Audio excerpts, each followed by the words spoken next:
안녕하십니까. 이승훈 부동산 연구소의 이종성 부장입니다. 오늘은 3억 원 중반에서 이제 4억 원대, 그러니까 5억 미만으로 좀 투자해 볼 수 있는 지역에 대해서 좀 얘기를 해볼까 하는데요. 물론 많은 분들이 우선 첫 번째 투자처로는 서울을 많이 꼽으실 거예요. 근데 이제 5억대 미만이다 라고 했었을 때는 물론 이제 상계 뉴타운 같은 경우를 중심으로 해가지고 무허가 그리고 사업 속도가 좀 느린 구역을 중심으로 해서 무허가 건축물도 이제 충분히 투자하실 수 있는 지역이긴 하지만, 금액이긴 하지만, 아무래도 이제 물건이 희소한 상황에서 그쪽에 이제 물론 이제 투자를 하시는 것도 좋지만, 다른 지역도 한번 살펴보시는 게 좋을 것 같아서 부가적으로 서울이 아닌 지역에 대해서 좀 얘기를 해드리도록 하겠습니다. 우선 오늘 두 가지 지역을 좀 얘기를 해볼까 하는데요. 우선 광명과 성남 구도심 지역이다 라고 보실 수 있습니다.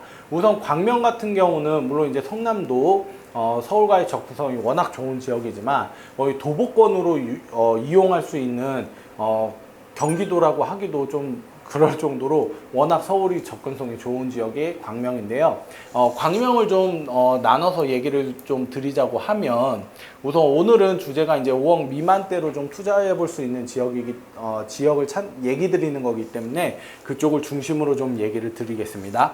우선 지역을 좀 보면 광명 역세권이라든지 이쪽은 이제 거의 막바지, 거의 신축 공급의 막바지로 이루어지고 있는 대규모 택지 조성 지역이다라고 보시면 될 것 같아요. 그래서 이쪽은 브랜드 대규모 신축 공급이 돼 있는 지역이어서 워낙 서울에서 기본적으로 15억 이상 하는 지역이 돼버렸죠. 그리고 이쪽에 대한 기대감이라든지 이쪽 지역은 거의 상급지 지역이 됐다라고 보시면 될 것 같아요. 그래서 여기는 5억 미만대로는 좀 투자하실 수 없는 지역이긴 하죠. 그리고 광명 뉴타운이라든지 철산주공, 그리고 광명 뉴타운 같은 경우는 이미 입주가 된 단지들도 있고, 그리고 속도가 좀 빠르게 진행되고 있는 재개발 지역입니다. 뉴타운 지역입니다. 그렇다 보니까 이쪽 지역도 소액으로 투자는 하실 수 없겠죠. 이쪽 지역도 투자를 하신다라고 하면 거의 서울에 준하는 금액대가 필요한 상황이기 때문에 워낙 서울과의 접근성도 좋은 지역이고, 그래서 이쪽 지역과 철산주공도 상단부를 중심으로 이미 재건축이 진행되고 있고, 순차적으로 이 밑으로 내려온다라고 보신다고 하면 여기도 벌써 재건축이 빠르게 진행되고 있는 상황입니다.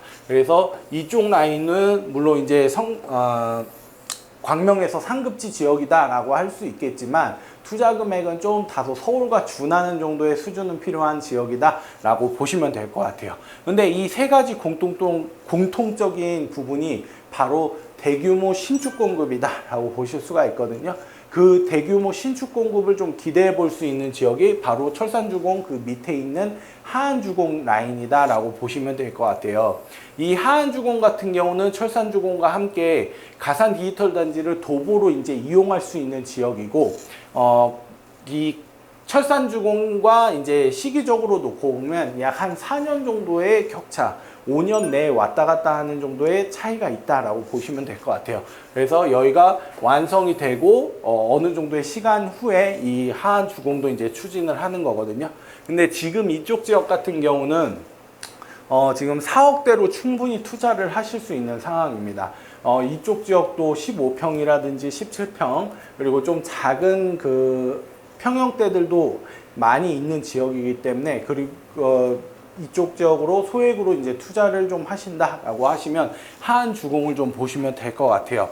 이 하안주공을 좀 투자하시면 좋은 이유는 아무래도 이 가산 디지털 단지를 중심으로 놓고 보면 이 가산 디지털 단지가 이제 과거에는 제조업 중심의 지역이었다라고 했었을 때는 지금 현재는 고부가 창출을 할 수 있는 IT 산업 지역으로 이제 바뀐 상황이고, 고급 인력들이 이쪽 지역으로 몰려들고 있는 상황이기 때문에 물론 이제 과거에 강남이라든지 종로라든지 여의도권이라든지 이런 특수적인 지역이 있었다고 했었을 때 지금 떠오르고 최근에 떠올랐던 지역들은 바로 마곡지구와 이 가산 디지털 단지다 라고 보시면 될 것 같아요. 그래서 이쪽 지역은 직주 근접성을 갖추고 있는 지역이기 때문에, 그리고 이제 구로 지역까지 개발이 어느 정도 기대감을 갖고 있는 상황이다 보니까 광명은 이쪽 지역으로 해서 투자를 하신다라고 하면 소액으로, 그리고 이쪽 지역에 대한 프리미엄을 누릴 수 있는 하안주공을 좀 선택을 하신다고 했었을 때는 물론 이제 뉴타운이라든지 철산 주공에 비해서는 향후 이제 한 5년 정도의 차이는 발생될 수 있겠지만 이쪽 지역으로 4억 원대로 투자를 해 놓으신다라고 하시면 좋은 기대감을 좀 가져보실 수 있을 것 같아요. 그리고 한 우체국 그 사거리역을 중심으로 해가지고 향후 이 지하철에 대한 기대감도 있는 지역이기 때문에 2호선으로 이제 이동이 편리한 그 노선이 생기는 거거든요. 그렇게 되면 교통편도 이제 지금 현재로서는 이 안양천을 중심으로 해가지고 이쪽에 붙어 있는 블럭들이 도보권으로 가산을 왔다 갔다 한다고 했었을 때는 이 안쪽에 있는 지역들은 좀 차량을 이용해야 되는 부분들이 있었거든요.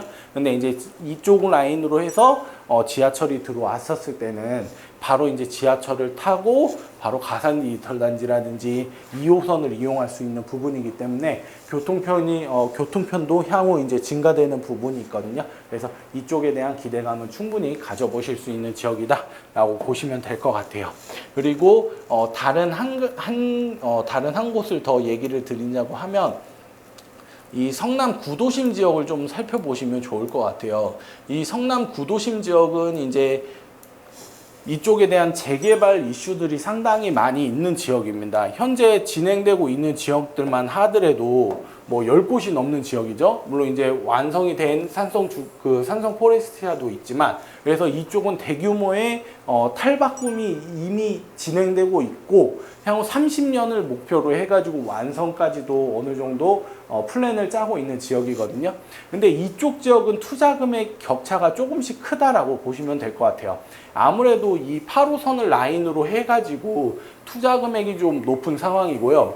이렇게 태평 3구역이라든지 아니면 상대원 3구역은 지금 3억 중반 그리고 5억 미만대로 이제 투자하실 수 있는 지역들인데, 이 두 곳 같은 경우는 아무래도 같은 이렇게 블록으로 봤었을 때 비역세권이란, 물론 이제 태평 3구역 같은 경우는 가천대 구역이 있기 때문에 물론 상대원보다는 투자 금액이 다소 높죠. 그러니까 이쪽 지역들은 어떻게 보면 바로 8호선을 중심으로 해가지고 있는 지역들이기 때문에 투자 금액이 상대적으로 격차가 많이 있습니다. 뭐 수진이나 신흥 이쪽 라인으로 투자를 하신다라고 했었을 때는 7억으로도 뭐 물건 찾기가 쉽지 않을 정도로 이쪽 라인 때는 이미 벌써 거의 서울의 이상, 아니면 서울에 준하는 지역이 돼버렸거든요. 투자 금액이. 사업이 빠른 지역들도 있고, 그렇다 보니까 이제 투자 금액이 이쪽은 많이 들어가는데, 상대원 3구역 같은 경우는 지금 현재 3억 중반으로도 충분히 투자가 가능한 지역입니다. 이쪽 지역이 3억 중반으로 투자가 가능한 이유는 태평 3이라든지 신흥 3이라든지 상대원 3구역이 입주 계획이 마지막이다 보니까 30년도에 이제 입주를 목표로 이제 사업을 추진하는 지역들이거든요. 그러면 아무래도 다른 지역에 대비해서 투자 기간이 많이 들 수밖에 없겠죠. 다른 지역은 이미 입주를 하고 있거나 공사를 하고 있거나 아니면 28년도에 입주를 계획하고 있기 때문에 그 입주가 아무래도 제일 늦다 보니까 투자 금액이 다소 비역세권이라는 부분과 함께 더불어서 이쪽 지역이 이제 투자 금액이 제일 낮은 이유인데, 향후 이쪽에 대한 미래 가치는 오히려 다른 지역과 비교해 봤을 때 오히려 더 큰 호재를 갖고 있는 부분이 바로 이제 성남 일반 산업단지다라고 보시면 될 것 같아요. 여기는 이제 전체적으로 이제 제조업을 중심으로 해서 이제 있었던 일반 산업단지인데 40년 이상, 뭐 45년 정도 된 산업단지다 보니까 노후화가 많이 진행됐겠죠. 그래서 25년도를 목표로 해가지고 여기는 이제 그 개발이 한참 추진되고 있는 상황입니다. 좀 지도로 로드뷰 같은 경우를 좀 살펴본다라고 하면, 여기 같은 경우는 과거에 이제 제조업 전반적인 이제 제조업 중심의 이제 지역이었다라고 보실 수 있거든요. 근데 이렇게 보시면 대규모 지식산업센터로의 탈바꿈이 이루어지고 있는 상황입니다. 이쪽 지역은 아무래도 이런 지식산업센터가 완료가 됐고, 아직 안쪽 지역으로는 좀 더 지금 제조업을 한참 진행하고 있는 블록들도 있는데요. 이런 지역들이 앞서서 보셨던 것처럼 전체적으로 25년도를 목표로 해가지고 전부 탈바꿈이 예정돼 있다 보니까 이쪽 지역으로 해서 이제 아무래도 직장인들이 더 추가적으로 공급될 수 있는 지역이겠죠. 그러면 25년도에 이쪽 지역이 개발이 어느 정도 가시권에 들어와서 완료가 된 상황에서 상대원 3구역이 이제 30년도에 입주를 한다고 하면 직주 근접성을 충분히 갖춘 단지가 되는 거기 때문에 이쪽에 대한 기대감이 충분히 높아지는 상황입니다. 거기다가 이쪽 지역으로 해가지고 지하철도 어느 정도 기대감을 좀 가져볼 수가 있는데요. 성남시에서 일반 산업단지를 하이테크노밸리라고 해서 제2의 판교처럼 이제 나는 짓겠다라고 해서 목표를 가지고 있는 상황이다 보니까 이쪽과 이제 판교를 연결하는 트랩을 좀 계획을 하고 있거든요. 그래서 지금 성남은 성남 1호선, 성남 2호선으로 해가지고 이 테크노밸리와 그리고 판교 테크노밸리 있는 트랩과 그리고 분당 라인을 순환선 개념의 이제 트랩을 지금 목표로 하고 있기 때문에 이쪽이 언제 어떻게 이제 들어선다라는 건 아직까지는 이제 확정된 부분은 아니지만 이쪽 지역으로 해가지고 향후 지하철에 대한 기대감도 있는 상황이고 이미 벌써 이쪽은 기대감이 아닌 벌써 이제 25년도를 목표로 한참 공사가 진행되고 있고 그리고 공급이 되고 있는 상황이기 때문에 직장인들에 대한 수요라든지 이쪽으로 몰릴 수밖에 없는 거거든요. 그러면 이쪽 지역이 지금 비역세권이기 때문에 투자 금액이 상대적으로 좀 적은 상황에서 직주 근접성을 갖추고 그리고 지하철도 향후 이제 계획처럼 이렇게 들어선다라고 했었을 때는 다른 그 블록들과 함께 이쪽 지역에서도 어느 정도의 그 대장주 역할을 같이 해줄 수 있는 단지로 탈바꿈이 되는 거거든요. 그러면 다른 지역들은 상대적으로 투자 금액이 뭐 7억, 8억 정도 들어가는 상황에서 이쪽 지역은 아직까지는 3억 중반으로 투자를 하시는 상황이고 그리고 입주 시기가 맨 마지막이기 때문에 오히려 30년이 됐었을 때는 오히려 제일 새거 신축이 단지로서 이제 역할을 하는 거거든요. 그러면 이쪽 지역으로서도 이제 한번 눈여겨보신다라고 하면 좋은 3억대 중반으로 이제 좋은 투자가 되지 않을까 싶습니다. 오늘은 이제 중점적으로 했었던 지역들이 하안주공이라든지 광명의 하안주공 그리고 성남에서는 상대원 3구역에 대해서 좀 얘기를 드렸는데요. 지금 이 두 가지 지역의 공통점을 좀 살펴보면 향후 신축으로에 대한 기대감이 충분한 지역이면서 서울과의 접근성이 괜찮은 지역이고 그리고 향후 지하철이라든지 교통편 그리고 직주 근접성을 갖추고 있는 지역들이다 라고 좀 보시면 될 것 같아요. 서울이라고 하면 역세권 뭐 구축 신축 아니면 뭐 좀 작은 단지라도 해도 대규모 택지 조성이 지역이 아니라고 할지라도 서울이라고 하면 어느 정도의 가격적인 상승 여력이 충분하지만 경기도권으로 좀 우리가 폭넓게 본다라고 했었을 때는 경기도라고 해서 다 오르는 건 아니거든요. 그렇기 때문에 물론 이제 오름은 당연히 있겠지만 여기보다는 A라는 지역과 B라는 지역이 있었을 때는 B보다는 충분히 A 지역이 더 상승 여력이 있고 이런 부분을 잘 유념을 하셔서 투자를 하신다라고 하면 같은 금액을 투자하시더라도 더 좋은 수익률을 보지 않을까라고 좀 말씀을 드릴 수 있을 것 같습니다. 오늘은 그 성남이라든지 광명에 대해서 좀 얘기를 드렸고요.